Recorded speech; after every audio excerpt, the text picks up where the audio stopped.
Untuk pertemuan kita di IKIM FM, seperti yang dijanjikan dalam Islam itu Indah, kembali untuk bersama dengan pendengar. Nantikan sepanjang pertemuan bersama dengan yang bahagia Ustaz Barul, ada perkongsian maupun juga sambungan untuk diskusi kita. Topik yang bakal kita bicarakan tentang bila Allah belum membantu. Bersama-sama yang bahagia Ustaz. Assalamualaikum Ustaz. Waalaikumsalam warahmatullahi taala wabarakatuh. Nampak sihat kita hari ini. Alhamdulillah sihat Fairuz. Atas kesempatan untuk bersama kembali dengan pendengar di IKIM FM, insya-Allah. Kembali untuk bersama. Dan saya difahamkan ini merupakan siri kedua bagi topik bicara kita, bila Allah belum membantu. Saya serahkan kepada bagi Ustaz untuk mukadimah kita, silakan. Assalamualaikum warahmatullahi taala wabarakatuh. Alhamdulillah wa syukrulillah wassalatu wassalamu ala Rasulillah wa ala alihi wa sahbihi wa man walah. Rabbi shrahli sadri wa yassirli amri wahlul 'uqdatam min lisani yafqahu qawli. Subhanaka la ilma lana illa ma 'allamtana innaka antal alimul hakim. La haula wala quwwata illa billahil aliyil azim. Yang saya hormati lagi dimuliakan Puan Fairuz Hajinuddin, seterusnya yang diraikan, yang didoakan senantiasa ibu-ibu, bapa-bapa, tuan-tuan dan puan-puan, saudara-saudari sidang pendengar yang dikasihi sekalian. Alhamdulillah, syukur kepada Allah Subhanahu Wa Taala kerana dengan izin serta limpah kurnianya hidayah dan taufiknya, Allah Subhanahu Wa Taala terus menerus memberi nikmat pada kita, iaitu nikmat ilmu. Mudah-mudahan dengan nikmat ilmu ini dapat menyuluh kehidupan kita di dunia, lebih-lebih lagi kehidupan kita yang kekal abadi di hari akhirat nanti. Pada minggu yang lalu kita sama-sama telah berkongsi di bawah tajuk bila Allah belum membantu.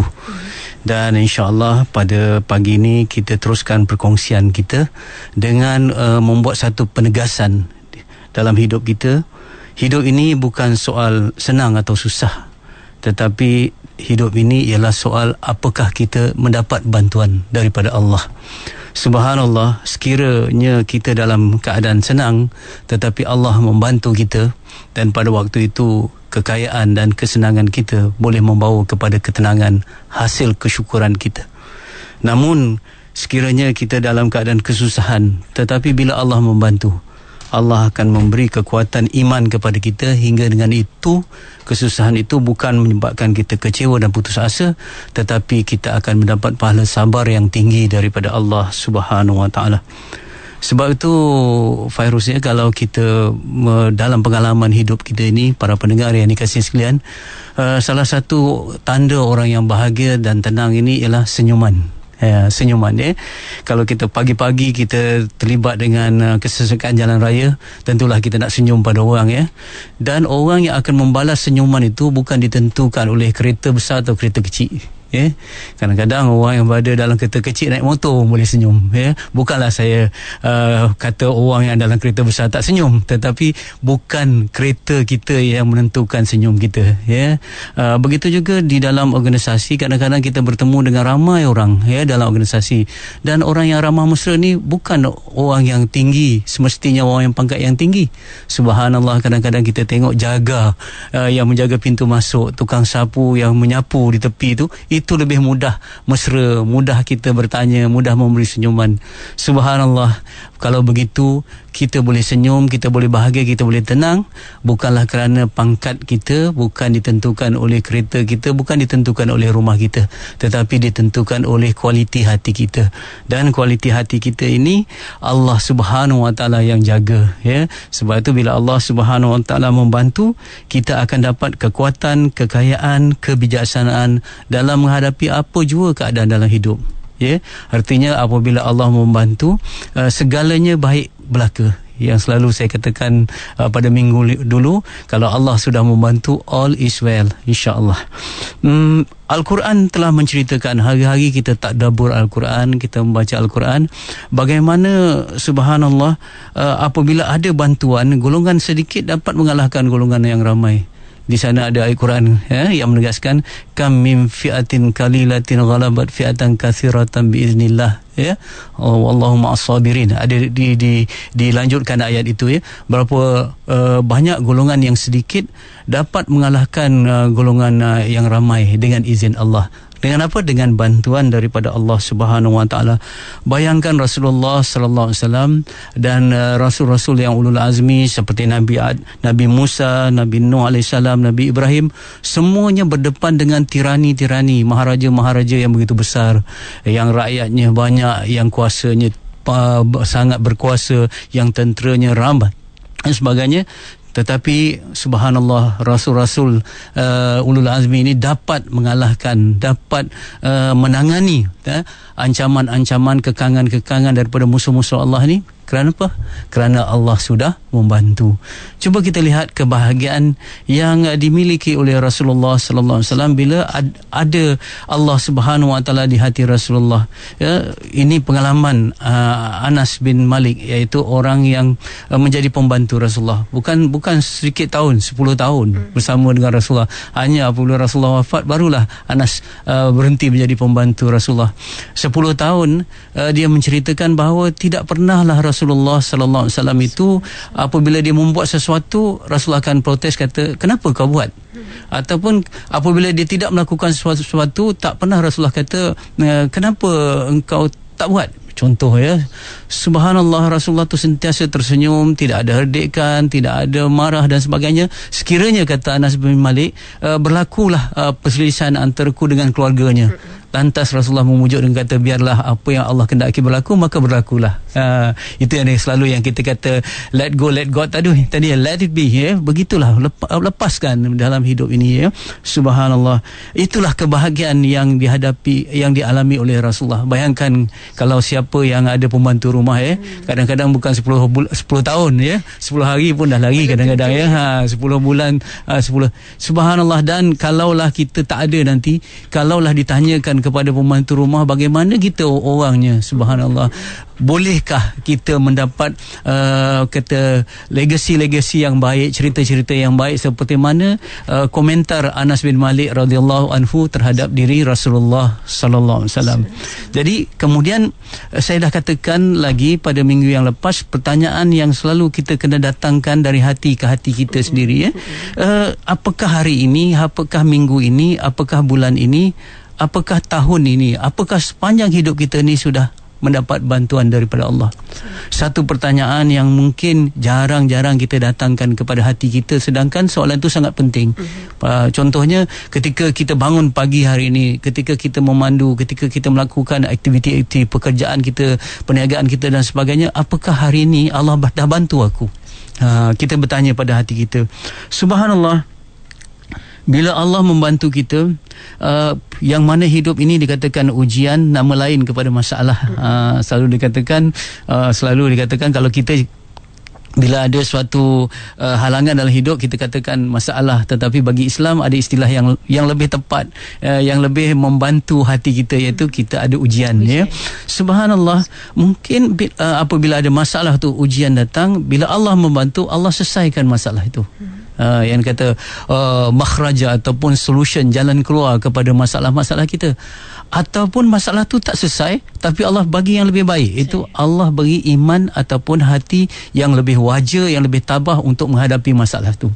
Ya, dua virus, ya, apabila kita berdepan dengan masalah ataupun ujian, Allah membantu dua cara. Satu, Allah memang selesaikan masalah tu. Tapi yang kedua lagi, Allah tak selesaikan, tapi Allah beri hati yang tabah, hati yang lebih wajar untuk menghadapi masalah.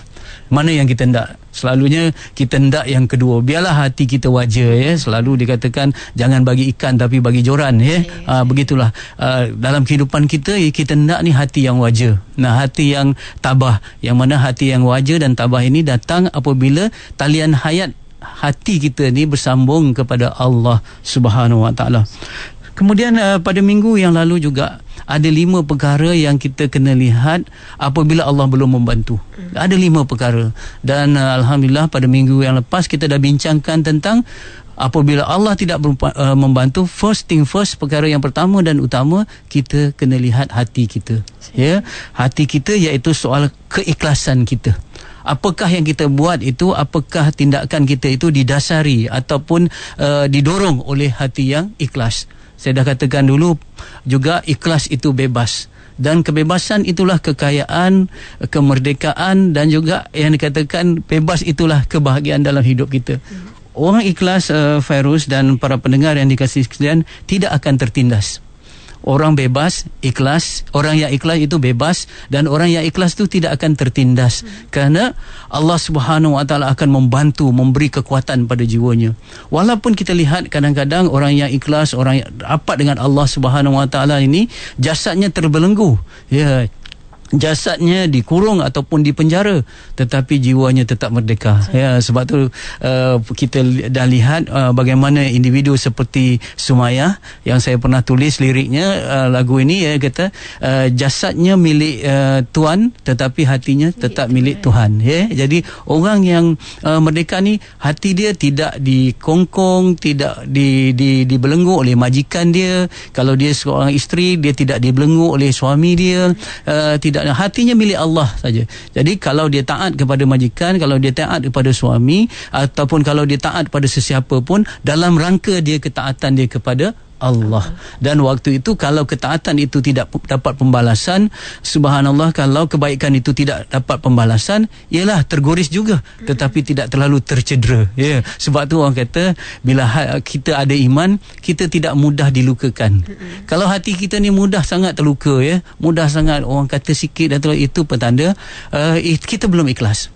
Orang yang ikhlas, dia terluka juga tetapi tidak mudah terluka, dan kalau terluka pun tidak sampai tercedera, ya, hanya tergoris saja, subhanallah. Pada hari ini kita nak lihat perkara kedua yang perlu kita teliti apabila kita belum mendapat bantuan daripada Allah, Fairuz, ya. Pertama tadi keikhlasan kita, itu soal hati. Yang kedua ibadah kita. Ibadah kita, subhanallah, apa itu ibadah? Ibadah ialah tanda kita hamba, pengabdian kita kepada Allah Subhanahu Wa Taala. Yang mana kalau Allah belum membantu, tegasnya mudah saja, kita belum jadi hambanya. Kalau kita menjadi hamba Allah, pasti Allah membantu. Jadi apabila hidup ni buntu, artinya Allah belum membantu, artinya waktu itu cek balik pengabdian kita kepada Allah, ibadah kita kepada Allah. Sebab itu kita lihat selalu dalam ungkapan-ungkapan orang Melayu, kata sebut macam mana, Fairuz, ya? Dia kata jangan berlunjur sebelum duduk, kena duduk dulu baru berlunjur, ya. Ingat betul-betul peribahasa ni kerana dia ada sinonim dengan apa yang saya nak katakan. Begitu juga di dalam surah Al-Fatihah, dia akan bermula dengan kita dah baca bismillahirrahmanirrahim, alhamdulillahirabbil alamin, sampailah ke ayat iyyaka na'budu wa iyyaka nasta'in. Maksudnya kita tempat padamu tempat aku mengabdikan diri, kami mengabdikan diri, dan kepada kamulah kami memohon pertolongan. Rupa-rupanya dari segi tertib ayat, dari segi susunan ayat, ialah kita kena mengabdikan diri dulu baru minta. Itu yang dikata. Tetapi kadang-kadang minta maaf, ya, kita ni pesan pada sama-sama lah, bukan nak untuk tuding jari siapa-siapa, kita lah semua, ya. Kadang-kadang kita berlunjur dulu sebelum duduk, kita minta dulu sebelum mengabdikan diri, ya. Subhanallah, malu kita dengan Allah, tuan-tuan dan puan-puan. Kita minta-minta kepada Allah, minta itu, minta ini, hajat kita yang banyak, tetapi pengabdian kita kepada Allah Subhanahu Wa Taala belum betul-betul serius, ya. Ramai orang yang khilaf dalam hal ini, ya. Logik ke kalau kita bayangkan kita seorang majikan, Fairuz, ya. Kalau susah nak bayangkan kita seorang majikan, yang mudah sekali bayang kita sebagai ibu bapa. Ibu bapa ni semua kenalah, ya. Anak kita ni, subhanallah, ya, minta itu, minta ini, minta itu, tapi apa yang kita minta daripada dia untuk kebaikan dia, ya, supaya dia belajarlah, ya, studylah, supaya dia jagalah solat dia, dia jagalah akhlak dia. Kalau nak masuk rumah, bagi salam. Kalau nak keluar, apa yang dia buat, behave lah, orang kata, ya, kata-kata dia sebagainya. Subhanallah, tak pernah dia buat solatnya culas, belajarnya tak serius, dalam rumah korang beradab, tapi minta itu dan minta ini. Saya tanya pada hati nurani kita sebagai ibu bapa. Agak-agak kita nak bagi ke? Tak, kan kita bagi walaupun kita sayang dia. Kan begitu juga seorang majikan kalau berdepan dengan pekerja yang culas kerja dia, suka ponteng, kemudian tak ada menepati SOP, deadline terlanggar selalu dan sebagainya, tiba-tiba nak minta bonus, tiba-tiba nak minta naik pangkat, naik gaji, tak mungkin. Begitulah hati nurani kita apabila kita berdepan dengan Allah Subhanahu Wa Taala. Tapi Allah Subhanahu Wa Taala sekadar tidak membantulah, tetapi nikmat-nikmat yang lain terus Allah bagi pada kita. Yang solat, yang tak solat sama-sama dapat sarapan pagi hari ni, kan. Yang subhanallah, yang derhaka ataupun yang taat hari ni dapat menghirup oksigen Allah, sebab Allah Maha Kaya, Allah Maha Penyayang. Tetapi di sudut bantuan, di situ kita kena lihat. Subhanallah, dalam kehidupan kita ini kita perlu ingat apabila kita beribadah kepada Allah Subhanahu Wa Taala, Fairuz, yang asas yang teras dalam hatinya ialah mesti diiringi dengan adab dan rasa kehambaan. Kadang-kadang kita solat kita buat tapi tak dengan adab. Kita kadang-kadang ketaatan kita kepada Allah, ibadah kita, puasa kita, sedekah kita, baca Quran kita buat, tetapi bukan dengan rasa kehambaan. Rasa kehambaan ni macam mana, Siti? Fairuz, rasa kehambaan inilah rasa lemah, rasa jahil, rasa hina. Jangan dengan ibadah tu kita rasa mulia. Jangan rasa ibadah tu kita dapat ingat Allah tu kerana kekuatan kita. Selalu saya ingatkan dalam Facebook juga, saya ingat, bila kita dapat mengingati Allah, itu hasil Allah ingatkan kita untuk mengingatinya. Kena ingat tu, bukan datang daripada diri kita. Sekali lagi saya ulang, kalau kita mampu mengingati Allah, itu kerana Allah mengingatkan kita untuk mengingatinya. Nah, jadi sebab kalau mudahlah supaya kita dapat faham, saya bagi satu metafora ataupun tamsilan. Katalah kita ada 2 orang gaji, yang kita ni tuan rumah ataupun kita majikan, 2 orang pekerja. Seorang pekerja ni kita bagi dia job spec, dia buat kerja 5 kerja. Kita bagi dia tukang sapu, kemudian dia sambut tetamu, dia buat tea dan sebagainya lah, kerja. Okey, kita pun keluar daripada rumah atau keluar daripada pejabat, 3-4 jam kemudian kita balik. Kita balik tengok pekerja ni dah cekat pinggang dah depan pintu, depan pintu kita. Dia kata dah semua dah habis, selesai kerja, dah selesai dah semua. You suruh apa tadi, semua dah selesai. Dia cekak-cekak pinggang dengan nada suara intonasi yang tinggi, dengan mata yang jegil-jegil. Walaupun dia selesai kerja, tapi kita tak letak hati pada dia. Sebab apa? Dia tak ada rasa sifat ataupun adab dan juga rasa kehambaan. Tapi berbanding dengan seorang pekerja lagi, kita bagi kerja 5 kerja lah, kemudian dia siap 4 je. Bila kita balik, kemudian dia terus dengan muka yang begitu hormat, yang penuh dengan dengan intonasi yang rendah, Tuan, saya cuba dah sedaya upaya nak buat 5 ni, apa yang saya terdaya 4 saja, tapi 1 ni tak dapat lagi, tapi saya akan cuba, insya-Allah saya akan cuba, minta maaf Tuan, minta maaf berkali-kali. Dia cakap, saya nak tanya hati kita, yang mana kita sayang, pekerja pertama ke yang kedua? Begitulah kita, apabila kita beribadah kepada Allah Subhanahu Wa Taala, mesti diiringi dengan adab, dengan rasa kehambaan. Jangan ada rasa ketuanan dalam kita menghambakan diri kepada Allah. Lebih-lebih lagi, jangan ada rasa ketuhanan dalam kita menghambakan diri kepada Allah Subhanahu Wa Taala. Penuh dengan adabnya. Ibadah yang paling asas, sebelum saya berkongsi dengan para pendengar, insya-Allah, ibadah yang paling asas yang kita nak cek apabila belum mendapat bantuan Allah ialah kepala segala ibadah. Kepala segala ibadah ialah solat. Solat. Sebab tu kita kena cek solat kita. Bila hidup kita ada gangguan, hidup kita subhanallah macam tak dibantu, rumah tangga kita dah cari dah jalan ke arah kebahagiaan, dah mesyuarat dah berdamai dan sebagainya, tetapi ada saja halangan dan sebagainya. Mungkin selama ini hubungan kita dengan manusia tak selesai kerana tak selesai hubungan dengan Allah. Sebab tu sering dipesankan supaya kita selesaikan dulu hubungan dengan Allah, supaya Allah permudahkan kita untuk menyelesaikan hubungan dengan manusia. Solat itu adalah doa. Solat itu adalah silah atau hubungan. Solat itu adalah zikir. Subhanallah, tanpa solat kita umpama ikan yang tidak dapat air, itu zikir. Tanpa solat kita umpama pesawat yang putus daripada menara kawalan. Itu dia silah atau hubungan. Tanpa solat, subhanallah, talian hayat kita putus untuk mendapat bantuan. Itu doa. Subhanallah, kita lihat dalam kehidupan ini, itu yang dikatakan tadi, wasta'inu bis-sabri was-salah. Allah Subhanahu Wa Taala tegaskan di dalam Al-Quran, pohonlah pertolongan dengan sabar dan solat. Jadi kalau kita nak minta tolong, kita kena solat. Ada setengah orang kata begini, bukan setengah orang, saya juga kadang-kadang ada perasaan macam ni.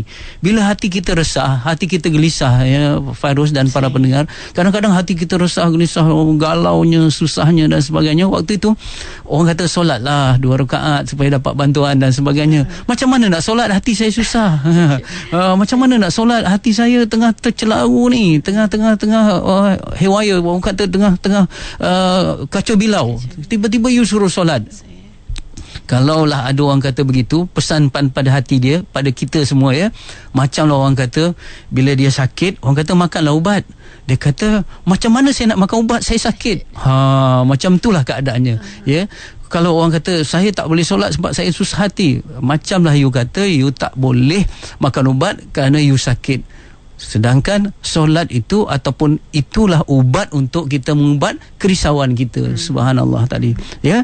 Subhanallah, sebab itu kita kata gini sajalah, dalam hidup kita ni semua orang sibuk tentang kualiti, ya. Kualiti kerja kita, kualiti harta kita, kualiti masa kita, kualiti kita sebagai ibu bapa. Subhanallah, semuanya berpusat kepada kualiti solat kita. Pegang macam ni saja dalam hidup. Nak tengok kualiti hidup kita, tengok kualiti solat kita. Tepuk dada, tanya hati dan iman kita. Kita tahu siapa kita, ya. Jadi kalau kita solat ni masih nak cepat nak habis, solat kita masih tergesa-gesa, solat kita masih menerawang, begitulah hidup kita juga lintang pungkang, ya, dan sebagainya. Jadi sebab itu, kalau kita nak betulkan hidup kita, kalau orang tanya, hidup saya ni penuh dengan masalah lah, macam benang yang sangat kusut. Saya ada masalah keluarga, saya ada masalah kewangan, saya ada masalah kesihatan, penuh dengan masalah, ya. Orang kata, subhanallah, nak betulkan daripada mana? Betulkan soal hati kita, dan nak betulkan soal hati ini bermula dengan betulkan solat kita.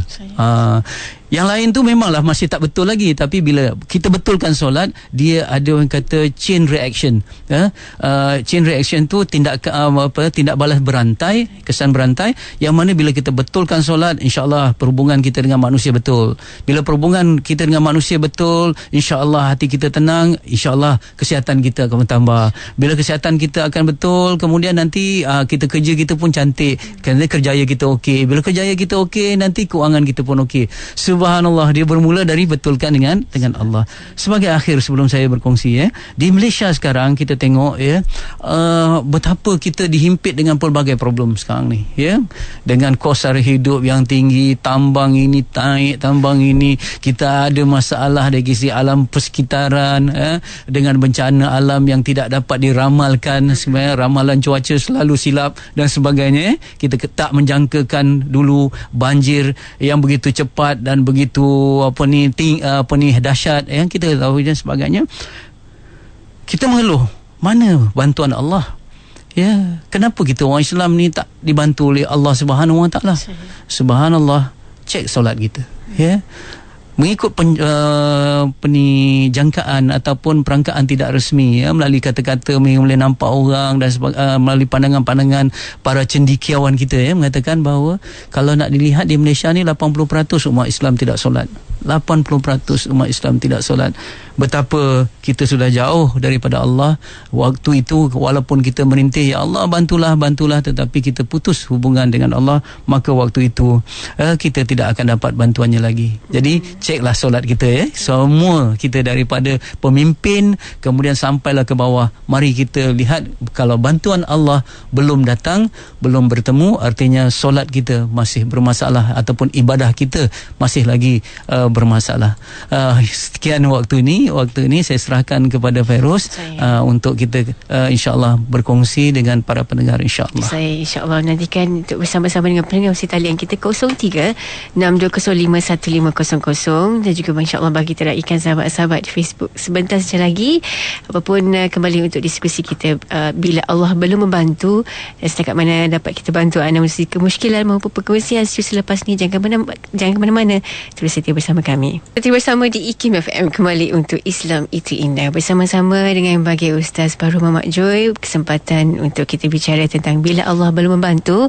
Perkongsian kita bakal dibuka untuk bersama dengan pendengar 0362051500 dan juga bagi Ustaz sebagai raikan pendengar kita. InsyaAllah kita dengarkan pandangan maupun persoalan daripada Cik Khalid dari Johor. Silakan Cik Khalid. Assalamualaikum Ustaz. Saya ada dua soalan. Pertama, bagaimanakah kita nak mengikhlaskan amalan yang dikata sebelum, semasa dan sesudah tu supaya kita dapat ikhlas. Kemudian soalan kedua, iaitu ayat Quran yang kata aqimus salah wa atuz zakah. Maknanya kita kena juga sembahyang dan zakat. Tapi sekarang yang kenapa diwar-warkan tentang zakat? Begitu gini hingga sesalat pun yang pertama tidak diwar-warkan. Jadi tidak penjelasan Ustaz. Okay, terima kasih Cik Khalid. Kita mungkin dapat rungkaikan sikit kemusykilan pada Cik Khalid. Silakan Ustaz. Terima kasih Cik Khalid dan Puan Fairuz. Soalan yang menyebabkan saya tersenyum. Soalan yang kedua itulah yang buat saya tersenyum. Yang pertama ni, bagaimana kita nak ikhlaskan amalan. Ikhlas ni suatu yang sangat sukar kerana dia adalah rahsia dalam rahsia Allah. Kita sendiri tak tahu kita ikhlas atau tidak. Kalau kita sendiri kita tak tahu kita ikhlas atau tidak, apatah lagi kita nak tebak keikhlasan orang lain. Jadi jangan adalah di antara kita yang kata, saya tengok muka dia, saya dah tahu dia tak ikhlas. Macam mana kita nak kata gitu? Sedangkan keikhlasan kita pun kita tak tahu. Bahkan para malaikat pun dalam hadis yang banyak, mereka mencatatkan amalan saja. Sebab tu kadang-kadang amalan tu banyak dan digiring nak masuk ke dalam syurga, tetapi dihumban pengamalnya ke dalam neraka. Kerana apa? Tidak ikhlas. Ini yang ada hadis yang mengatakan bagaimana qari, orang yang membaca Quran, bagaimana orang yang dermawan, bagaimana orang yang mati syahid, macam mana orang, semua ini amalan-amalannya begitu banyak tercatat, tetapi semuanya terbatal kerana tidak ikhlas. Jadi bagaimana kita nak ikhlas? Pertama, kita berdoa sentiasa untuk dapat ikhlas. Kita doa kepada Allah, ya Allah, berikanlah aku ikhlas, berikanlah aku ikhlas dan sebagainya. Ini itu untuk Allah bersihkan hati kita tu. Yang kedua, kalau kita nakkan keikhlasan, kita buat suatu yang menyebabkan Allah sayang kepada kita.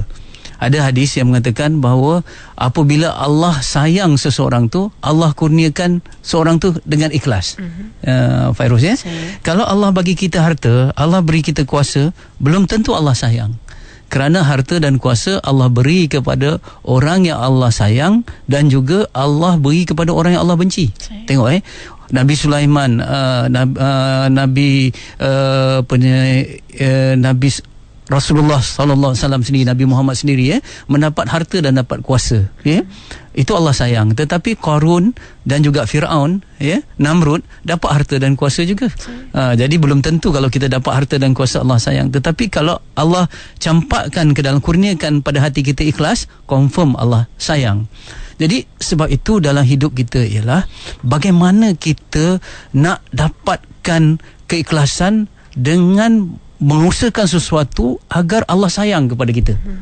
Jadi buru sesuatu yang Allah sayang, baru Allah kurniakan ikhlas. Jadi banyak cara, banyak amalan-amalan yang boleh membawa kita supaya kita disayangi oleh Allah. Tetapi saya nak bawa pada pagi ini suatu yang paling terkenal selalu dibacakan oleh para asatizah kita, iaitu Allah sayang seseorang itu apabila seseorang itu melakukan satu pekerjaan, dia melakukan kerjanya dengan itqan. Itqan artinya memperelokkan kerja. Ini hadis riwayat Baihaqi. Maksudnya apabila seorang itu melaksanakan kerja itu dengan itqan, maka Allah sayang. Apa yang dikatakan itqan? Itqan ialah kerja yang diperelokkan, kerja yang baik. Kerja itu berkualiti dan banyak.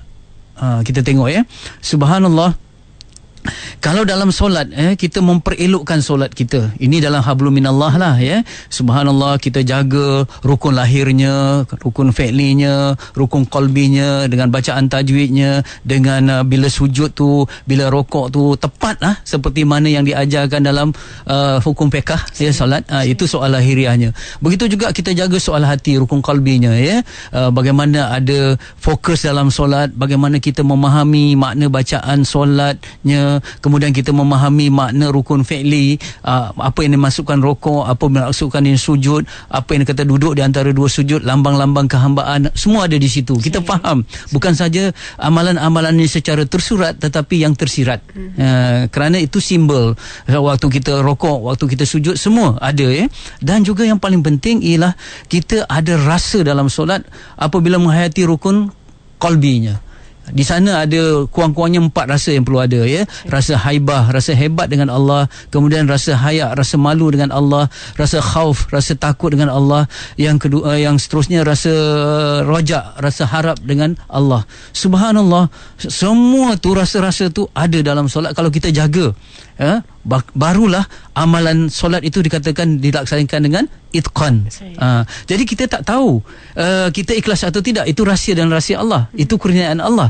Tetapi kerja kita ialah melaksanakan kerja itu dengan itqan, dengan harapan apabila kita melaksanakan solat itu dengan itqan, Allah akan campakkan keikhlasan. Jadi formulanya apabila kita bagaimana nak dalam amalan tu nak ikhlas, itqan dulu baru ikhlas. Tetapi kadang-kadang kita terbalik. Kadang-kadang kita saya selagi saya tak ikhlas, selagi itulah saya takkan solat. Selagi saya tak ikhlas, selagi itulah saya takkan bersedekah. Selagi saya tak solat, selagi itulah saya, macam-macam amalan yang kita letakkan. Ikhlas itu yang pertama dulu ya. Memang inna amalu biniat ya, satu amal tu bermula dengan niat. Tetapi kadang-kadang virus ya dalam kehidupan kita, subhanallah, kalau kita nak tunggu betul-betul ikhlas, tak beramal kita ya. Jadi kadang-kadang kita terpaksa diri kita untuk beramal sesuatu dengan kita rasa belum ikhlas lagi, tetapi kita buat ya. Jadi secara tegasnya saya katakan beginilah, jangan menanti untuk ikhlas, tapi kita mencari ikhlas tu. Jangan menunggu untuk ikhlas, tapi kita memburulah untuk ikhlas.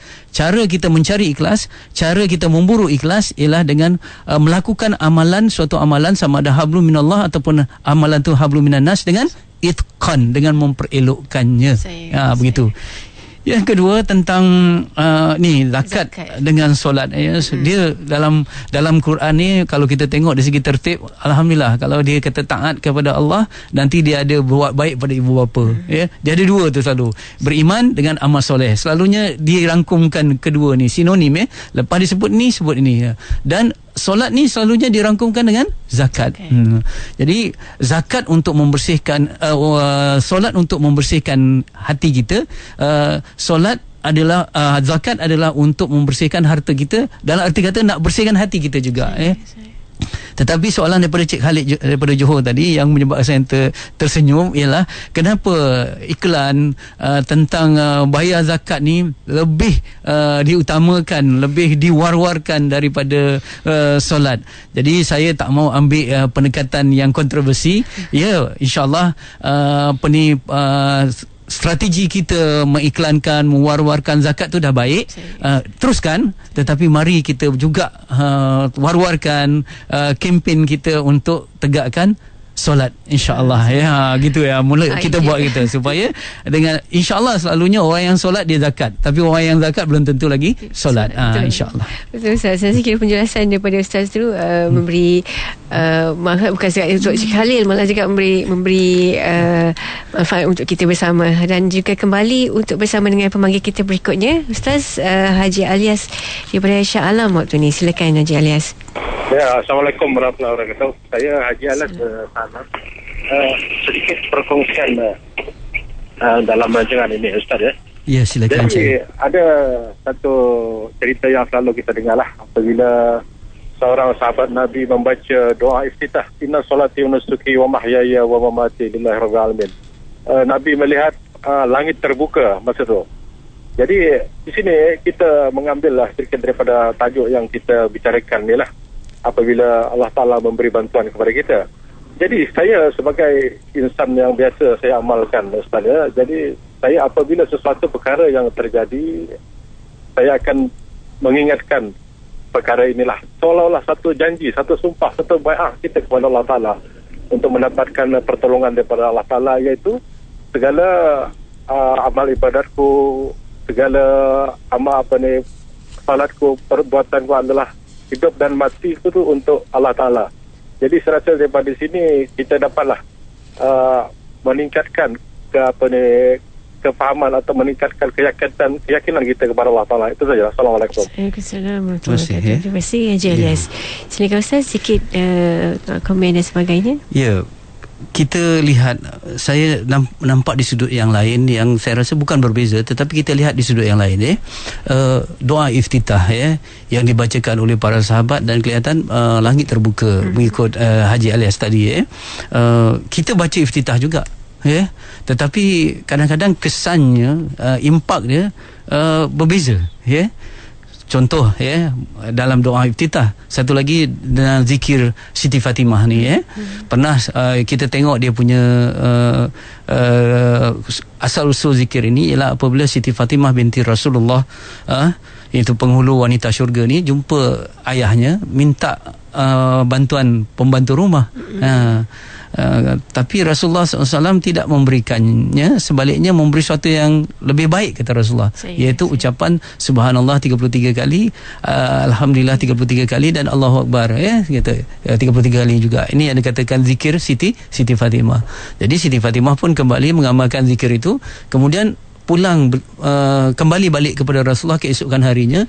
Katanya Siti Fatimah kata, tak payah dah memberi pembantu rumah dah, ada kekuatan daripada zikir itu, ada ketabahan pada zikir itu. Itu yang selalu kita katakan, jangan minta hidup yang mudah, tapi minta hati yang tabah untuk menghadapi. Hati yang tabah tu hasil daripada tempaan mengingati Allah, zikir kita kepada Allah. Tapi kita hari ini Fairuz, kalau adalah orang datang kepada kita dengan kesusahan, kita kata-kata sekarang ni harga barang naik, GST macam ni, zikir Siti Fatimah 33 kali, Subhanallah Alhamdulillah 33 kali dan sebagainya, boleh tak? Selesai. Sebagainya tak, tetap apa, kalimah yang sama tapi impak yang berbeza. Siti Fatimah mengucapkannya dan kita mengucapkannya, tetapi kita tidak mendapat ketenangan. Siti Fatimah mendapat ketenangan, Siti Fatimah mendapat ketabahan, tetapi kita semakin tak dapat ketenangan. Hari ini orang akan marah kita kalau tiba-tiba dia ada masalah, kita kata zikir apa, saya nak penyelesaian, sebagainya. Subhanallah. Kenapa berbeza? Kerana apabila kita kata zikir, apabila kita kata cek solat tadi, solat dan zikir ni semua kerja hati. Rupa-rupanya selama ni kita dirikan solat, kita berzikir hanya ucapan dan tindakan, bukan hati. Sebab dikatakan dalam Quran, dikata solat itu innaha lakabiratun illa alal khashiin. Sungguhnya solat itu berat kecuali orang yang mempunyai khusyuk. Khusyuk ini soal hati.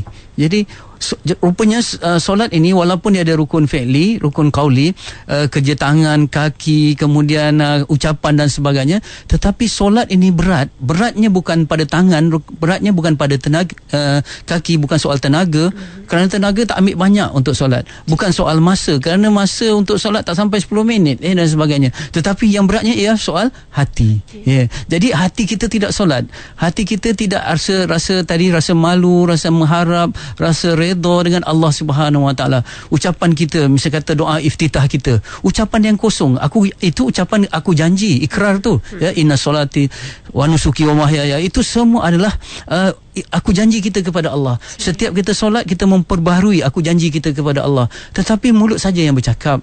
Soalnya pertama, kadang-kadang minta maaf lah Siti, Fairuz, kalau kita tengok ramai para pendengar, kadang-kadang termasuk saya sendiri, kadang-kadang membaca tetapi tidak faham makna dia.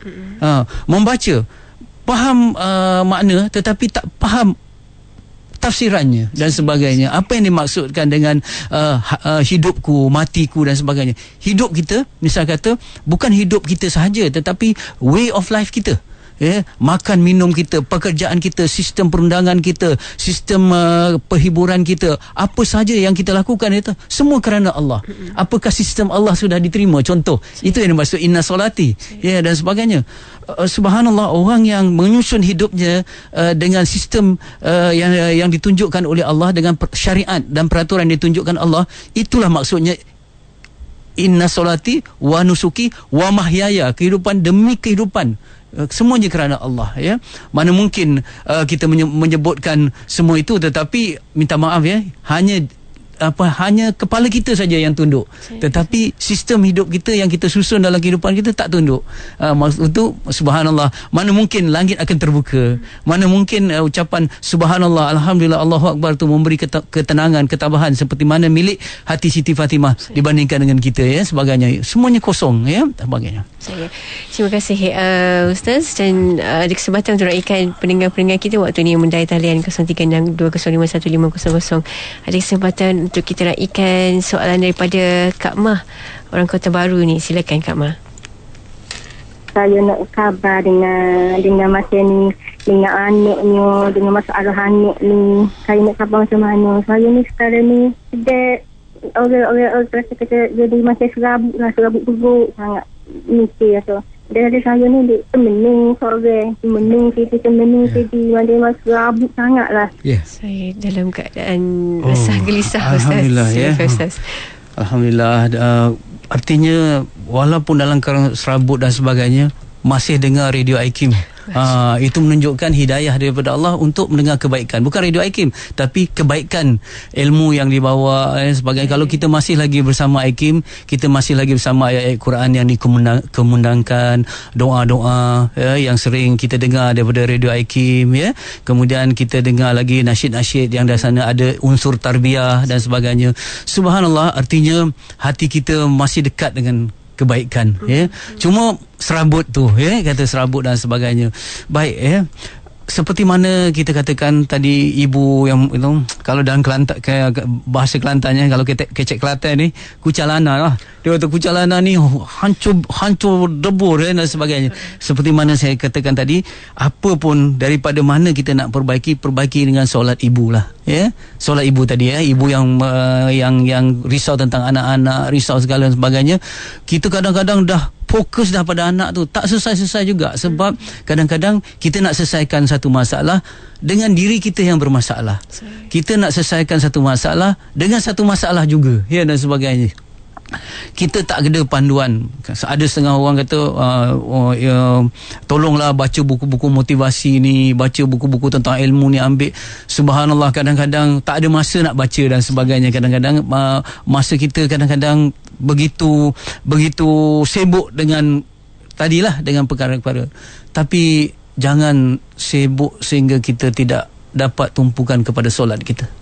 Itu penting. Jadi ibu, pesan saya kepada ibu-ibu di luar sana, termasuk diri kita dan sebagainya, bila masalah terlalu menekan, kita ditekan dalam pelbagai penjuru dan pelbagai dimensi, kita betulkan dulu diri kita dengan Allah. Ambil wuduk, sapu muka kita, tangan kita kemudian kita duduk bersimpuh dan diri bertegak, kemudian kita Allahu Akbar. Allah lebih besar daripada segala masalah kita.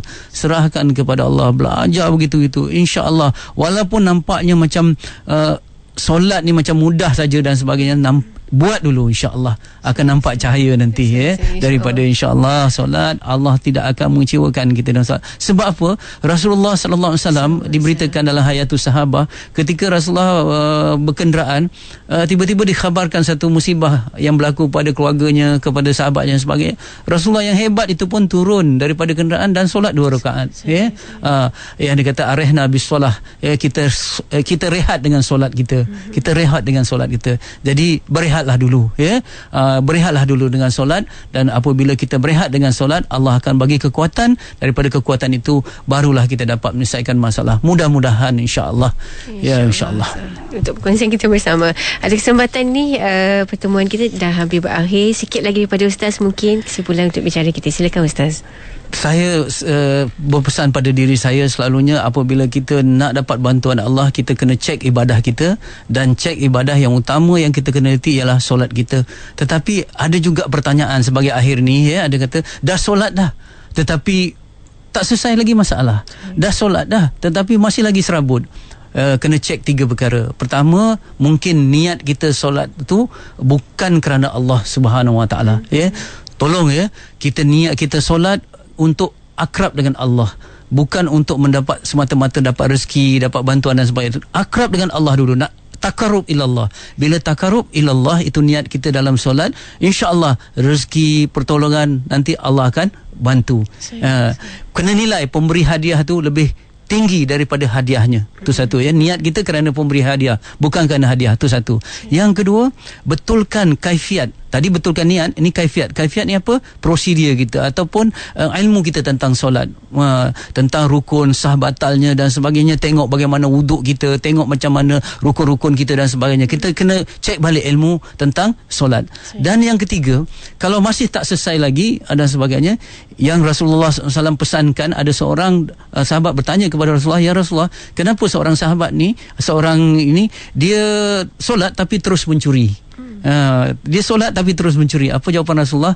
InsyaAllah solatnya nanti akan menghalang diri dia daripada mencuri. Jadi kalau solat kita belum lagi dibantu, solatlah terus. InsyaAllah akan ada bantuan daripada Allah Subhanahu Wa Taala. Allah menilaikan kesungguhan kita, insyaAllah. InsyaAllah, sama-sama kita doakan. Dan itu tadi bagaimana Ustaz memfokuskan antara faktor utama yang perlu kita beri tumpuan untuk mendirikan solat atau menguatkan solat kita. Bila Allah belum membantu, itu persoalan yang perlu kita fikirkan, di mana salah dan silap kita lakukan sebelum ini, insyaAllah. Saya terima kasih kepada Baki Ustaz atas kesempatan luangkan masa dalam Islam itu indah. Jumpa lagi Ustaz, insyaAllah. InsyaAllah. Assalamualaikum. Waalaikumsalam warahmatullahi taala wabarakatuh.